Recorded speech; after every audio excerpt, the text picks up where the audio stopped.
In a prior video, we talked about the Battle of Oriskany and how the Oneida Nation joined us as our first allies during the American Revolution. Now, many of their brave warriors gave up their lives at the Battle of Oriskany, which took place in August of 1777. A year after that, August of 1778, another group of Native Americans would join our cause and also sacrifice their lives. This took place in what is today the Bronx and also part of the city of Yonkers, and it is known as the Kingsbridge Massacre, the Battle of Kingsbridge, and also the Stockbridge Massacre. Now, the leader of the group was Chief Nimham, and there's a monument to him right here along Van Cortlandt Park East, directly across a monument to the soldiers and sailors of World War I, which is located right on Oneida Avenue. I was quite curious as to why this group, the Stockbridge Mohican Indians, joined our cause, and I was very fortunate to obtain an interview with Professor Emeritus from Vassar College, Jim Merrell, who's an expert in the events known as the Tenant rise that took place about 10 years prior to the American Revolution. And at the center of that story is the very same Chief Nimham that we find who gave up his life here at this battle. Now, I was originally going to use snippets of this interview in a future video, and indeed I will be doing that. However, the conversation was so interesting and so insightful to me, I wanted to share it in its entirety to everyone else. So I want to thank Jim Merrell for the generosity he showed me with his time and the wonderful conversation we had. I hope you enjoyed this conversation as much as I did having it. And I will see you in future videos. Why don't you describe the landscape of what was going on, how life was back in the 1760s prior to the riots, and how, what groups were involved and how people got along, etc. The 1760s was the climax of a battle over the Hudson Valley that had been going on ever since the Europeans arrived. Around 1700, a number of New York colonial governors granted vast tracts of land to various individuals who were the governor's favorites at that time. And those tracts of land took a long time to be deeply colonized, but by the middle of the 18th century, by the 1750s or so, many colonists were moving in, and the natives who were still there began to resist this intrusion, feeling that they had not been properly compensated for the land, or sometimes the land hadn't even been bought from them at all, and that the arrangements that had been made and that had held up informally were now unacceptable. At the same time, many of these large landowners were renting lands to tenant farmers rather than selling lands, and these tenant farmers began to feel that the arrangement of the leases, the rents were too high, the lease terms were too short and very unfair, and so they too were getting restless. My understanding is that in New York there were some disputes between land between Connecticut, Vermont. There were squatters. There were also an influx of Palatine Germans. There were also Scots-Irish coming from Northern Ireland, and also the Huguenots showed up too over the prior 100 years or so. How did those groups play into this whole system of tenant farming, and were they in competition with the Native Americans that were here? Well, interestingly enough, that Native Americans, starting in the 1720s and 1730s, themselves became landlords. The Wappingers Indians, who were based in the area around Poughkeepsie and Beacon and Fishkill, but who ranged up and down, whose territory went from just north of Manhattan all the way up beyond Poughkeepsie toward Hyde Park and even beyond. These were Muncie Lenape people, and they began to rent land to colonists who came in on an informal basis, but were considered, as one colonist put it later in life, I bought my peace under them, and I lived under them for 30 years peacefully. And this idea of natives renting land in this terrain in the eastern side of the Hudson River was not at all uncommon. It was so unremarkable that you don't even read about it in the records until people are recalling it later in life during the crisis of the 1760s. This area east of the Hudson was very much a borderland, that the border between New York and Connecticut and Massachusetts was not firmly settled. So in this borderland, you had people coming over from Connecticut and getting land grants from Connecticut, and they were contesting with people from New York who had land grants from New York. So it was quite a mess. Same thing was true of Massachusetts, and New Hampshire and New York were fighting over in the 1760s what ultimately became Vermont. So we don't think of this area as a borderland, but it really was. And in that borderland, these groups really could find ways and places where they could live unbothered by the big landlords or by other intruders and other claimants. Part of this arrangement was involved Adolph Philipse, who had been granted a part of the Hudson Valley in around 1700. And he was mostly concentrated in New York City and farther downstream in what is now Westchester County. So the Philipse Upper Patanet, as it was called, what is now basically Putnam County, but between Westchester and Dutchess County, was not high on his list of priorities, and there was a lot of movement in there. A lot of Wappingers still lived in that territory, and they had not sold him the land. Their view was that he had only gotten some land from them in 1697, close to the river. He was claiming, or rather his heirs were claiming, that he had gotten all the land to the Connecticut line. And this is where the contest really emerged in the 1760s, when Adolph Philipse died in 1749 or 1750, and the men who married his daughters, along with his descendant Frederick Philipse, these were the people who began to want to develop in their own terms and on their own terms Philipse Upper Patent. That's where the clash came, starting in the early 1760s. My understanding was that his estate ran, at least during the start of the American Revolution, was from the southern part, the northern part of the Bronx and Yonkers up to like the Croton River. I didn't realize that it went up into Putnam County, and I know that like the Cortlandt family had some estate there as well. If you look at the early grants, you'll find, and especially around this area, you'll find that Stephen Cortlandt had gotten a fair number of grants in the, I think in the 1680s and 1690s up this way. But Cortlandt Manor is usually where the focus of the Cortlandt's power, as I understand it, was centered, and that was much farther south than Wappinger territory. So it basically went Philipse, Cortlandt, and Philipse again? I'd have to look at a map on that to be sure.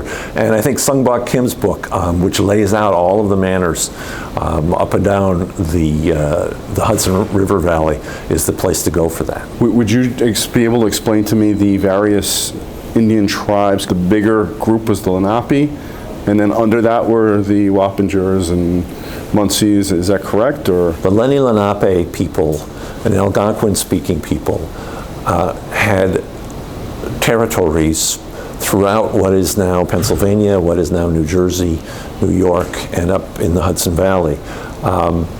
And this was a widely dispersed group with a lot of villages. It was not a confederacy. It was not a single governmental unit at this time, but the people of the Lenape did share a sense of kinship and of common heritage and of closely related languages. And the natives in this area and the lower Hudson Valley were Munsee speakers, which is a variant of Lenape. And the borders they bordered to the north on the east side of the Hudson and on the west side of the Hudson, the Mohican, who were also Lenape, and they had very close ties with the Mohicans. So there are lots of small groups on the other side of the river. There's the Esopus. There are a number of smaller groups, especially in the early years in the 17th century of European contact.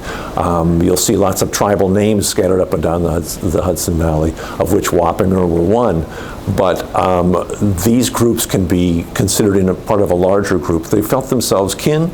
They felt themselves one people in certain ways, even as they had different identifiers and different leaders within different villages. Now, they weren't as organized as the Iroquois nations were into like one political group, if you will. But did they tend to kind of get along with each other and cooperate? They very much got along with each other. There's a very well-known book by Lisa Brooks called The Common Pot, which was a metaphor for the way these people saw one another. that they all ate from one pot and they were all part of a single group. But they did not have the formal overarching political organization that the Iroquois Six Nations, well, Five Nations first and then Six Nations Confederacy had, with regular meetings and recognized leaders from the different groups that would come together to hold conversations and settle differences and decide on policies and things like that. So my also understanding was that the Mohicans did not get along with the Mohawks. Yes, there were Mohawk-Mohican wars in the 1620s, and throughout the 17th century there was great tension between them. By the 18th century, when I get more familiar with the terrain in the Hudson Valley and the historical landscape, there is much more interaction. That Stockbridge Mohicans are traveling to Sir William Johnson's territory and his home on the edge of Iroquois country, and are holding meetings with Sir William and with their Iroquois counterparts. So there is less overt hostility, but still some mistrust and certainly long memories. Could you explain to me exactly what sparked the riots, what the end result was, and did Sir William Johnson play a role in any of these events? Yes. What started the riots and started the unrest began in the early 1760s when many men from the Hudson Valley went off to fight the French, and so did many Native Americans. A lot of Wappingers, under their leader at that time, a man named Daniel Nimham, went off at Sir William Johnson's request and at King George II's request to fight the French starting in 1756, 1757. While they were away, they took their women, children, and elders to their kinfolk and friends in Stockbridge, Massachusetts, where there was a Mohican mission village, and they left them there for safekeeping. And so while these lands were not under direct personal Wappinger control, they had the heirs to the Philipse claim and the Philipse upper patent, Beverly Robinson, who married a Philipse, and Roger Morris, who married a Philipse, and Frederick Philipse himself moved in a big way into the land and claimed it as their own. When the Wappingers returned from war and discovered that this land had been seized from them, they then began to look for ways to get the land back. At the same time as this was happening, these landlords began to change the terms, the fairly loose and generous arrangements that the tenant farmers had had before that point. For example, a tenant who lived on a farm and who had built a house, built a barn, put up fences, obviously before doing any of this, cleared trees, planted an orchard. Before that, the tenant had the right, I think with the landlord's permission, but it probably varied, to sell his tenancy to another farmer and to include in that sale the cost of his improvements, to get some profit for that. These landlords wanted shorter leases, they wanted higher rates, and in some cases they wanted to not give a tenant farmer the right to getting paid for the improvements that he had put in. This was very upsetting to a lot of families who had and they put it in these exact terms, that we put our blood, sweat, and tears into this farm, and now it's all being taken away from them. First thing that happened was that these farmers began to make common cause with the Wappingers. Remember, Wappingers are still around. They had a lot of contact with the colonists. They were landlords. They shopped in colonial stores. They stopped in colonial taverns. They visited colonial houses, and colonists did the same thing for them. So there was a great deal of sort of hidden everyday interaction between colonists and natives. And these disgruntled tenants, led by a man named Samuel Monroe, made common cause with the Wappingers. And they said, they heard the Wappingers' grievances. We never sold this land to Adolph Phillips. He got some near the river, but he didn't get all the land of the Connecticut border, which is what they're claiming. And they heard this and they said, okay, we'll become your tenants. You're the true landowners, we'll rent from you. And in 1764, large numbers of these unhappy tenant farmers began to take out leases, formal, written, legal, witnessed leases from the Wappingers' natives. So many leases were being made that the tenant farmers, who had allies in New York City, I think, although the allies never came forward because it wouldn't have been very prudent for them, they printed up leases so that they could handle the land office business faster, in which Daniel Nimham's name is printed right on the lease, the Wappingers' name, so it was very much like a colonial era lease. The terms were very generous, minimal rent, long-term lease, and the farmers said, we're going to challenge the landlords, leaseholders in court. So in January of 1765, a court battle occurred in New York City. The landlords had the best lawyers in New York on their side. The tenant farmers were unable to find any lawyers, and it was a lopsided battle. The tenant farmers were defeated. They were ejected from their lands, and this effort to combine forces between poor farmers and Wappingers Indians went nowhere. The Wappingers were not done, however.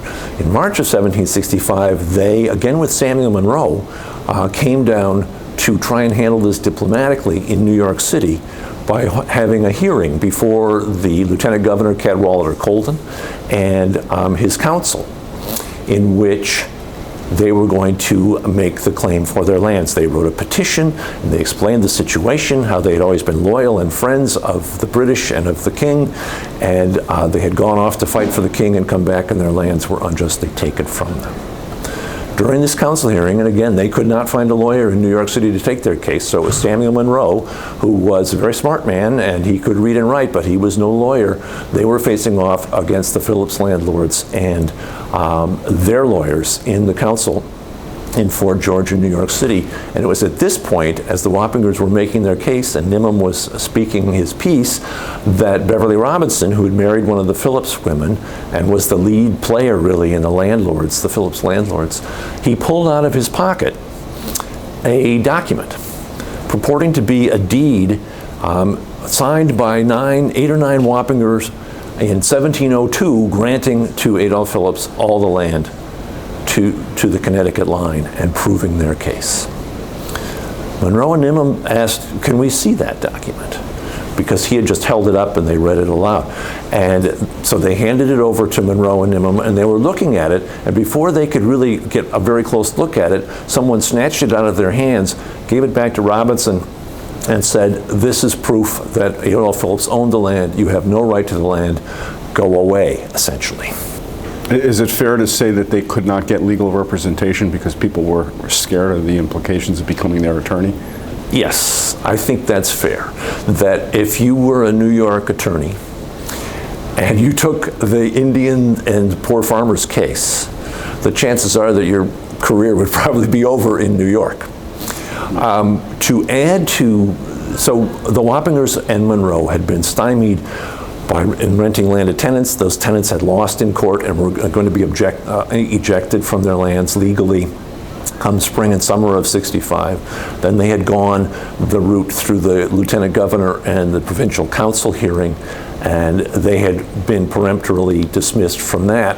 And as the Wappingers and Monroe were leaving New York City, they arrested Monroe and put him in jail on charges of having stirred up the Indians and in general being somebody that they didn't like.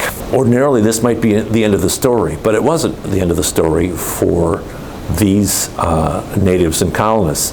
Within a month, if my memory is correct, Daniel Nimham was visiting Sir William Johnson and making his case. Nimham knew Johnson.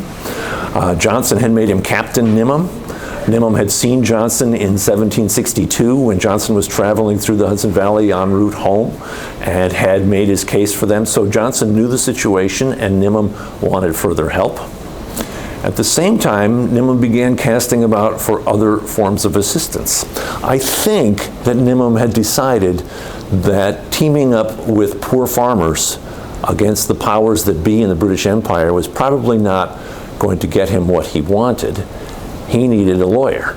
he found lawyers. He found some Connecticut lawyers, Yale graduates, who would take his case because they didn't have to worry about their reputation in New York City, and they began to help him as well. He gathered depositions of local farmers proving his case, and he began to lobby with Sir William and to find a way to arrange to get to London so that he could go over the heads of the people in New York who were preventing him.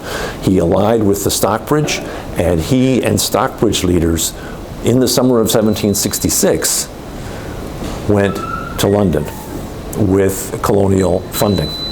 The deal was the colonists would pay to help get them over there. If they got their lands back, they would get some of the land. So this was what was in for the colonists. They were not sort of, oh, we love the Indians and we want to be on their side. There was something in it for them. Now, meanwhile, what about the farmers? What about these riots? Well, here's where things get interesting. Samuel Monroe is in jail, and he had been the leader of the tenant farmers. But a number of the men, including two of Samuel Monroe's sons, who had been ejected, were still unhappy, and in the fall of 1765, they decided to do something about that. And this is where they, without seeking or receiving any help from native people, began to gather together and to throw out the people that the landlords had put into what they considered their farms.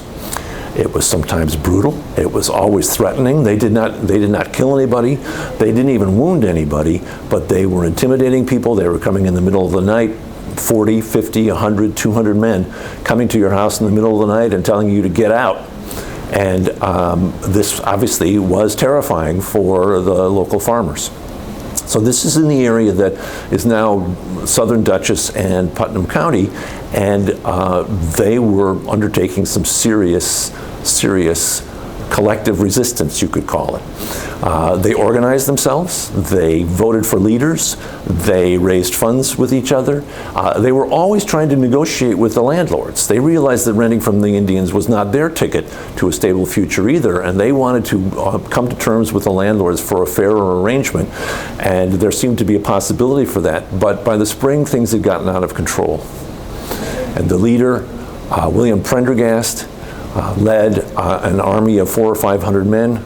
Army might be a bit too strong. It's unclear how well organized or well trained they were, to the gates of New York City, to Kingsbridge, and demanded an audience with the governor to let his grievances be heard. Who was the governor at the time? Sir Harry Moore. Okay, Henry Moore. The governor refused to meet him. The governor, of course, had a British fort in the middle of, in fact, he lived in the British fort, and so he had British troops, and he called out the militia, and these guys turned around and went back to Dutchess County, where they continued to stop the law from being processed. They defied the sheriff. They captured a magistrate and put him on trial in their own courtroom. And finally, when the landlords and the authorities had had enough, in June of 1766, British troops were ordered to come to Poughkeepsie. They landed at the Poughkeepsie docks, and they marched east toward the Connecticut line, looking for the rebels, as they called them, going into, as they put it, the mob country. And there was a firefight. Several British soldiers were wounded. One of them died. Prendergast and others surrendered themselves, and he was tried along with a number of his followers in a Poughkeepsie court in the county courthouse in July and August of 1766. And Prendergast was condemned to a traitor's death. Was he hung? Oh, no. Now, what's interesting about this is that at exactly the same time, Daniel Nimham and the Stockbridge leaders, his counterparts among the Stockbridge in Massachusetts, were on board a ship that left Boston on June 23rd of 1766 to sail to England. And at the very time that Prendergast was on trial in Poughkeepsie, they had arrived in England and made their way to London, where they saw the Secretary of State, Shelburne, the Earl of Shelburne, and they may have had an audience with King George III itself. So at the same time as these rioters are on trial in Poughkeepsie, over in London, in the corridors of power, these native leaders are pleading their case for the very same lands that the tenant farmers had risen up to defend themselves.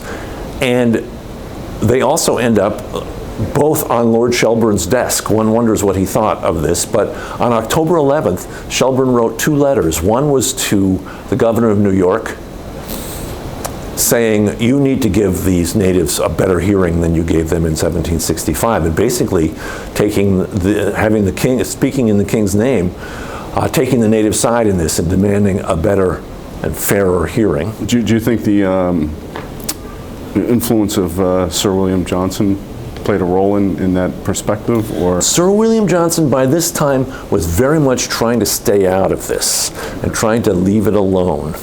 And I'll get to that in a second, but the other thing that Lord Shelburne wrote on October 11th was a pardon for William Prendergast.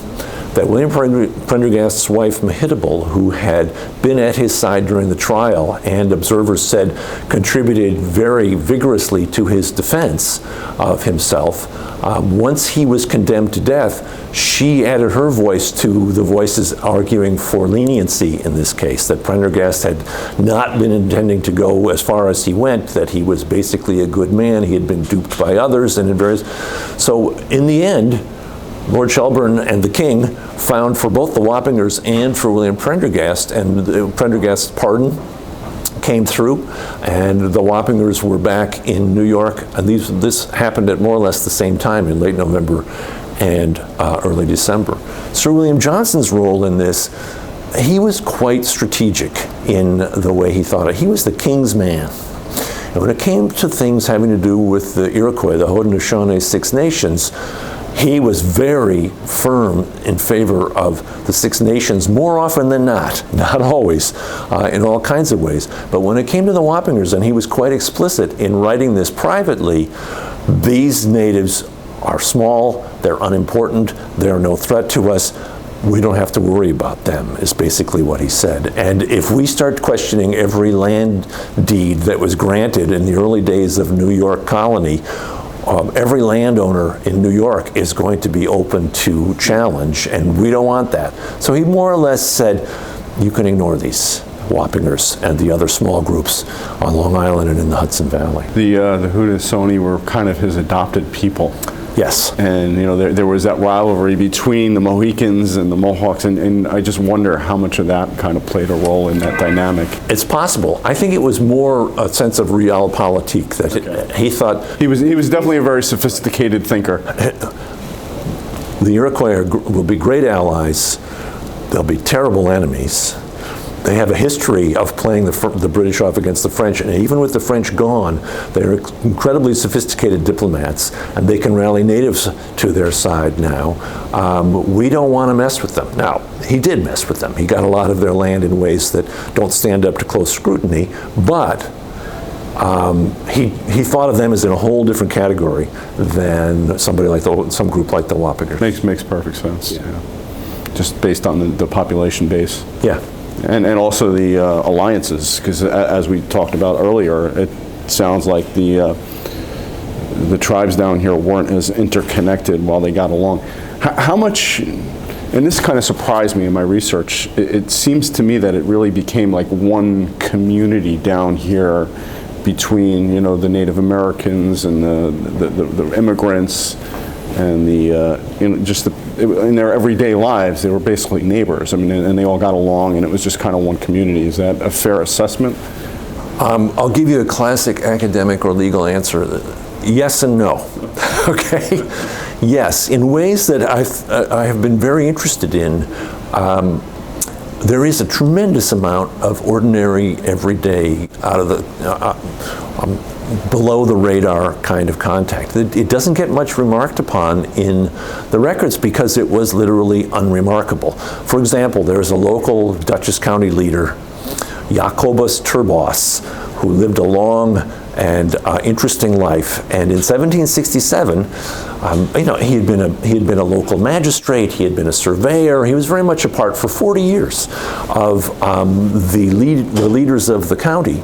In 1767, he happens to mention in the course of a hearing that the Wappingers had that, oh yes, he's known the Wappingers all his life. He's lived among them. He knows their language. He knows all of their affairs, or almost all of their affairs. And all of a sudden he's just dropping this out there. And you find that there are all kinds of people like this who are bilingual. So on the one hand, yes, a lot of contact.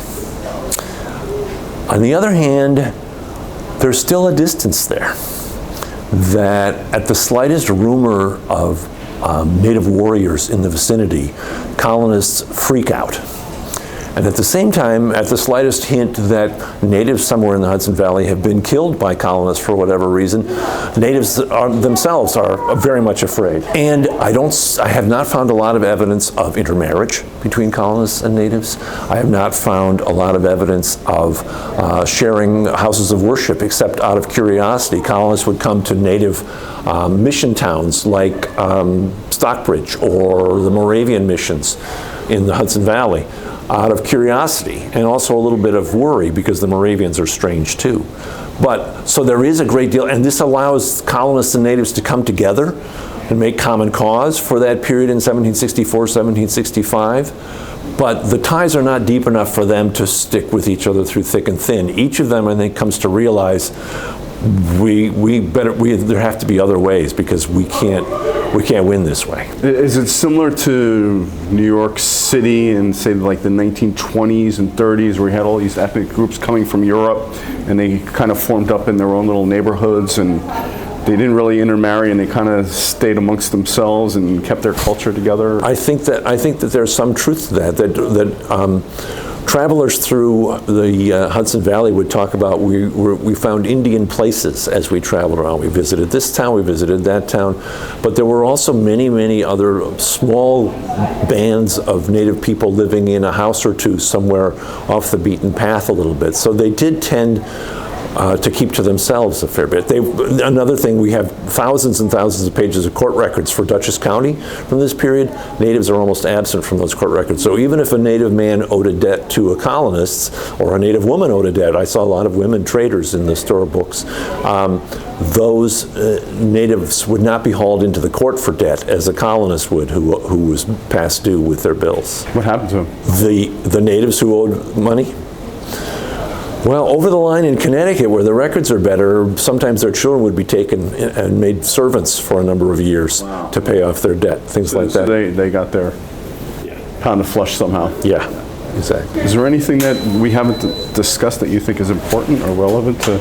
I don't think so, no.